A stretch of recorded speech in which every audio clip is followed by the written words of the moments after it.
wafdi ballaaran oo hogaaminayay ergeyga gaarka ah ee qaramada midoobay oo ka tirsanaa wakiilka Soomaaliya ee EU-da EU iyo IGAD waxaan uga mahadcelinaynaa safarkan ay noogu yimaadeen waxaan runtii farxad ahayd inaan maanta ka wada hadalno arrimo badan oo la xiriira horumarka iyo howlaha baaxadda leh ay ka wadaan ururadan heer caalami heer goboleed isugu jira guud ahaan dalka Soomaaliya gaar ahaan Puntland sidoo kale waxaan aad uga wada hadalnay arrimaha la xiriira doorashooyinka dalka heshiiskii 27 May kadib iyo dhaqangelintiisa iyo dardargelintiisa iyo meelaha ay wax marayaan waxaa runtii kala war qaadanay arrimaha intay hadda marayaan waxaana aan rajaynayaa in arrimaha dhiman oo ama dhinaca beesha caalamka ama dhinaca Soomaalidaba in ay sidii loogu talagalay oo u qorsheysnaayeen ay u dhacaan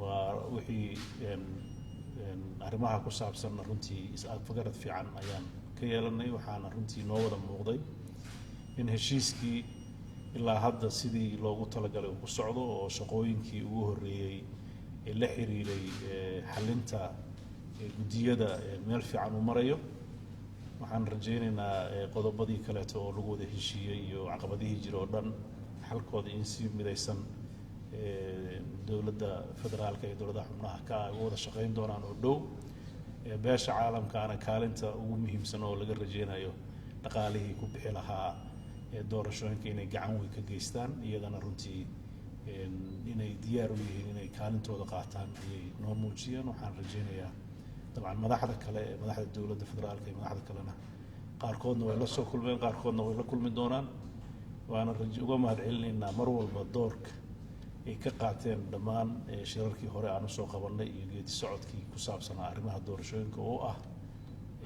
kaalin qayb muhiim ah dib u dhiska dalka Soomaaliya arrintaasna waan uga bogaadinaynaa aad baad u mahadsantihiin soo dhawaada mar labaad. Thank you, President Saeed Abdullahi Deni and your team for the warm welcome that you've extended to us today. I'm here with the Special Representative of the Chairperson of the African Union Commission and Head of AMISOM, Ambassador Francisco Madeira, the European Union's Deputy Head of Delegation to Somalia, Nicole Miller, and the Intergovernmental Authority on Development's Head of Mission in Somalia, Jamal Ahmed. We're very pleased to be in Garowe today in this AU, EU, IGAD, UN group, and we will be visiting other federal member states in the coming week.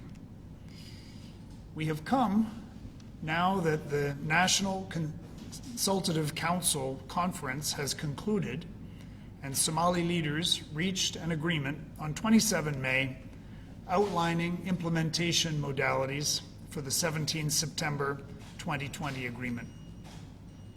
The 27 May agreement was an outcome of the constructive engagement between the FMS, federal member state leaders, and the federal government that also included consultations with other important political actors. We thanked President Deni for his role in helping achieve this agreement.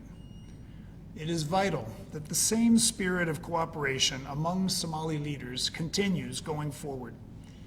We welcome ongoing dialogue and cooperation between the two levels of government and encourage Somali leaders to continue regular meetings in the National Consultative Council format. Our AU, EU, IGAD, UN team discussed with President Siciid Deni the next steps in implementing the 27 May communique. This included discussions on the constitution of the electoral management bodies at the federal and state levels, the establishment of the committee working on the ghetto reconciliation process, preparations for the holding of elections, including electoral security, and steps being taken to implement the women's 30% quota. We urge that momentum be maintained on all of these key issues. International partners are committed to supporting this consensus-based electoral process. We reiterated the importance of including women and youth in the political processes at the federal and regional levels. In particular, it is a priority that the minimum 30% quota for women's representation be implemented in the elections of both houses. We are confident that with political will from all stakeholders, an inclusive and credible electoral process can be held in Somalia. As part of our exchange with President Deni and members of his cabinet today, we also reviewed key security, economic development, humanitarian, and governance priorities in Puntland. We have been encouraged by the significant progress made towards holding pilot one-person, one-vote local elections in Puntland. We remain committed to working in partnership with the government and people of Puntland to advance participatory democracy in the state. Mr. President, once again, our sincere appreciation for the warm welcome. We look forward to continuing to work together with you and your team as Somalia moves toward the holding of elections based on the 27 May agreement. Thank you, sir.